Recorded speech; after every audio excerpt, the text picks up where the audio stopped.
ಈ ರಸ್ತೆಯ ವ್ಯವಸ್ಥೆ ಯಾರೂ ಗತಿ ಇಲ್ಲದ ರಸ್ತೆಯ ರೀತಿಯಲ್ಲಿ ಆಗಿದೆ.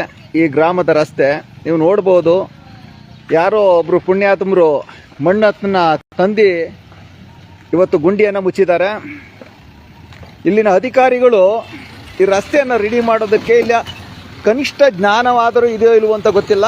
ಇಲ್ಲಿ ನೋಡ್ಬೋದು ಬಸ್ಗಳು ಮಣ್ಣು ಹಾಕಿರೋದ್ರಿಂದ ಇವತ್ತು ಯಾವ ರೀತಿಯಲ್ಲಿ ಸಂಚರಿಸ್ತಾ ಇದೆ ಅಂತ. ಈ KR ಪೇಟೆಯ PW ಇಲಾಖೆ ಅಧಿಕಾರಿಗಳು ಏನು ಮಾಡ್ತಾ ಇದ್ದಾರೆ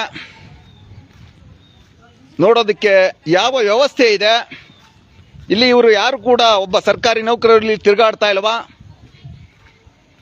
ನೀವೆಲ್ಲ ಗಮನಿಸ್ಬೋದು. ಇವರೆಲ್ಲ ಪ್ರತಿ ಹೋಬಳಿಗೆ ಒಬ್ಬರು ಎಜುಕೇಟೆಡ್ ಇಂಜಿನಿಯರ್ ಇರ್ತಾರೆ. ಇವರೆಲ್ಲ ಆಫೀಸಲ್ಲಿ ಕೂತ್ಕೊಂಡು ಏನು ಮಾಡ್ತಾರೆ ದಯವಿಟ್ಟು ನೀವೆಲ್ಲ ಗಮನಿಸಿ.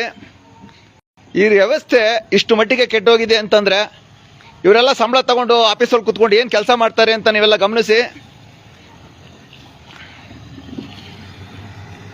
ಈ ರಸ್ತೆಗಳಲ್ಲಿ ಗಾಡಿಗಳು ಯಾವ ರೀತಿಯಲ್ಲಿ ಓಡಾಡ್ತವೆ ಅಂತ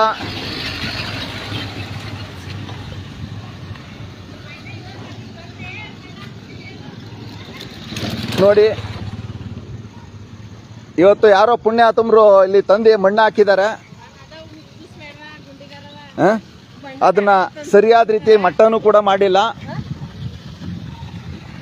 ಯಾರೋ ಹಳೆ ಮನೆ ಹೊಡೆದಿರುವಂತ ಮಣ್ಣನ್ನು ತಂದು ಈ ರಸ್ತೆಗೆ ಈ ರೀತಿ ಸುರಿದಿದ್ದಾರೆ. ಯಾವ ಮಟ್ಟಕ್ಕೆ ಈ ರಸ್ತೆ ಕೆಟ್ಟೋಗಿದೆ ಅಂತಂದ್ರೆ ಹೇಳ್ತಿರೋದು ನೋಡಿ. ಇದಕ್ಕೆ ಸಂಬಂಧಪಟ್ಟಂತ ಗ್ರಾಮ ಪಂಚಾಯತಿಯವರೇ ಆಗ್ಬೋದು, PW ಇಲಾಖೆಯವರೇ ಆಗ್ಬೋದು, ಯಾರಾದರೂ ಬಂದು ಇದನ್ನು ನೋಡಿದ್ದಾರೋ ಇಲ್ವೋ, ಇಲ್ಲ ಕಣ್ಣು ಮುಚ್ಕೊಂಡು ಓಡಾಡ್ತಾರೋ. ಇಂಥ ವ್ಯವಸ್ಥೆ ಒಳಗಡೆ ನಾವಿದ್ದೀವಿ ಅಂದರೆ ಇಲ್ಲಿ ನಾವು ಮತದಾರರಾದ ನಾವು ನಮಗೆ ನಾಚಿಕೆ ಆಗಬೇಕೋ ಇಲ್ಲ ಅಧಿಕಾರಿಗಳಾದ ಇವ್ರಿಗೆ ನಾಚಿಕೆ ಆಗಬೇಕೋ ಒಂದು ಅರ್ಥ ಆಗ್ತಾ ಇಲ್ಲ. ಆದರೆ KRS ಪಕ್ಷ ಪ್ರತಿಯೊಂದು ಕಡೆ ಈ ರೀತಿ ಪ್ರಶ್ನೆಯನ್ನು ಮಾಡ್ತಾ ಇದೆ. ಇಂಥ ಅನ್ಯಾಯ ಅಕ್ರಮಗಳನ್ನು ಎತ್ತಿ ತೋರಿಸ್ತಾ ಇದ್ರು ಕೂಡ ಈ ಭ್ರಷ್ಟ ಅಧಿಕಾರಿಗಳು ಈ ವ್ಯವಸ್ಥೆಯನ್ನು ಸರಿ ಮಾಡೋದಕ್ಕೆ ಯಾರು ಮುಂದಾಗ್ತಾ ಇಲ್ಲ. ಇಲ್ಲಿನ ಜನಪ್ರತಿನಿಧಿಗಳು ಏನು ಮಾಡ್ತಾವ್ರೆ ಅಂತಲೂ ಸ್ವಲ್ಪನೂ ಅರ್ಥ ಆಗಲ್ಲ. ಈ ವ್ಯವಸ್ಥೆಯಲ್ಲಿ ನಾವು ಬದುಕ್ತಾ ಇದ್ದೀವಿ ಅಂತಂದರೆ ಯೋಚನೆ ಮಾಡಬೇಕು. ಪ್ರತಿಯೊಬ್ಬ ಮತದಾರರು ಕೂಡ ಅರ್ಥ ಮಾಡ್ಕೊಳ್ಳಿ. ಇಷ್ಟೊಂದು ಕುಲ್ಗೆಟ್ಟು ಹೋದ ರಸ್ತೆಯನ್ನು ಯಾರು ಕೂಡ ಸರಿಪಡಿಸೋದಕ್ಕೆ ಇಲ್ಲ ಅಂದರೆ ಈ ರಸ್ತೆ ಅನಾಥ ಆಗಿದೆ ಅಂತ ಅನ್ನಿಸ್ತದೆ. ಆ ರೀತಿ ನಾವು ಭಾವಿಸ್ಬೇಕಾಗಿದೆ. ಇದು ನೋಡ್ಕೊಳ್ಳುವಂಥ ಅಧಿಕಾರಿಗಳು ಯಾರೂ ಇಲ್ಲ.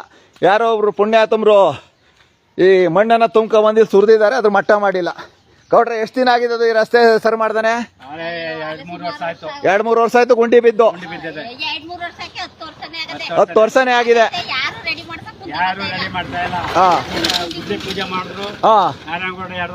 ಓಹೋ, ನಾರಾಯಣಗೌಡ್ರ ಕಾಲದಿಂದ ಗುದ್ಲಿ ಪೂಜೆ ನಡೀತಾ ಇದೆ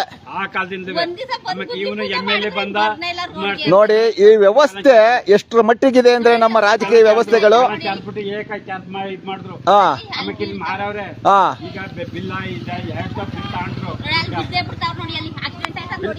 ನೋಡಿ ನೋಡಿ. ಈಗ ಪಾಪ ಒಬ್ಬ ಹುಡುಗ ಬಿದ್ದೆ ಹೋದ ನೋಡಿ ಕೂಟ್ರಲ್ಲಿ. ನೋಡಿ ಪಾಪ ಏನ್ ಮಾಡೋದು ನಾವು ವ್ಯವಸ್ಥೆ ಒಳಗೆ. ನೋಡಿ, ನಾನು ಈ ಕಡೆ ಮಾತಾಡ್ತಾ ಇದ್ದೆ, ಒಬ್ರು ಸ್ಕೂಟಲ್ಲಿ ಸ್ಕಿಡ್ ಆಗಿ ಬಿದ್ದುಬಿಟ್ರು ನೋಡಿ.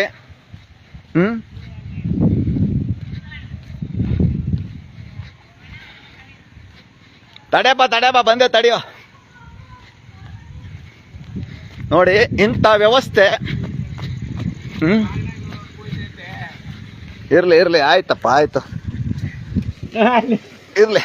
ಮೆಲ್ಲಗೆ ಬರೋದಲ್ವಾ, ಅಲ್ಲಿ ಗಾಡಿ ಮಣ್ಣು ಸುರಿದಿದ್ದಾರೆ. ನಿಧಾನಕ್ಕೆ ಬಂದ್ರೆ ಬರ್ರಿ, ಆಯ್ತು ಹತ್ತು ಬನ್ನಿ, ಆಯ್ತು ಬನ್ನಿ. ಮಳೆ ಊದಿದೆ ನೋಡಿ, ನಾವ್ ಇದನ್ನೇ ಬನ್ನಿ, ತಳಾರ್ಕ್ ಹೋಗಿ ಬನ್ನಿ, ಹಿಡ್ಕೊಳ್ಳಿ.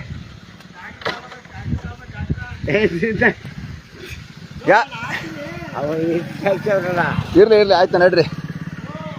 ನೋಡಿ ಈ ವ್ಯವಸ್ಥೆ, ಇವ್ರು ಯಾರೋ ಒಬ್ರು ಪುಣ್ಯಾತ್ಮರು ಈಗ JCB ಕರೀತಾರಂಗ ಅವ್ರೆ ಮಣ್ಣು ಸುರಿಸಿರೋಂಥವ್ರು. ಅವರೇ ಸುರಿಸಿರೋದು ನೋಡಿ. ಇದನ್ನ ನೋಡ್ಲಾರ್ದ ರೀತಿ ಗ್ರಾಮಸ್ಥರೇ ಇದಕ್ಕೆ ಮಣ್ಣು ಸುರಿಸಿ ವ್ಯವಸ್ಥೆನ ಸರಿಪಡಿಸ್ತಾ ಇದಾರೆ. ಏನಣ್ಣ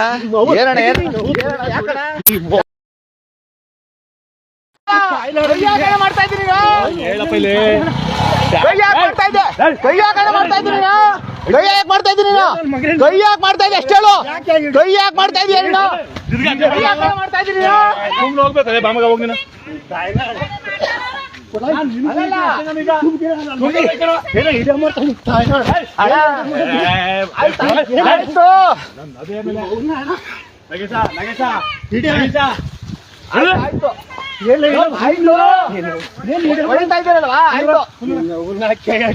ಅಲ್ಲೇ ಹೋಗಪ್ಪ ಅಲ್ಲಕ್ಕನ ಮಣ್ಣು ಈಗ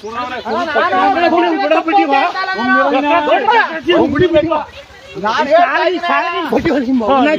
ಹೇಳ್ತಾ ಇದ್ದೀನಿ ತಾಯೇ ನಾನೇನಿಲ್ಲ.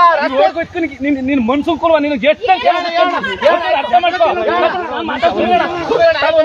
ಮನ್ಸು ಕೊಡುವ ನೀ ಎತ್ತಾಗಿದ್ಯಾ ಎಲ್ಲಿ ಎತ್ತಾಗಿದ್ದೆ ಒಳ್ಳೇದಲ್ಲ ಒಳ್ಳೇದಲ್ಲ ಇದು ನಂಬಿಡಿಸಿ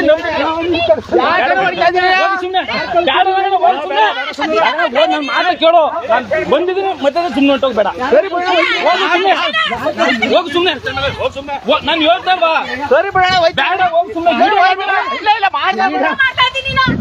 ಕೊಡಿ ನೋಡ್ತೀನಿ ವಿಡಿಯೋ ನಗರ ಕೊಡಿ ಬೇಡ ಸುಮ್ಮನೆ ಬೇಡ ಬೇಡ ಬೇಡ ಸುಮ್ಮನೆ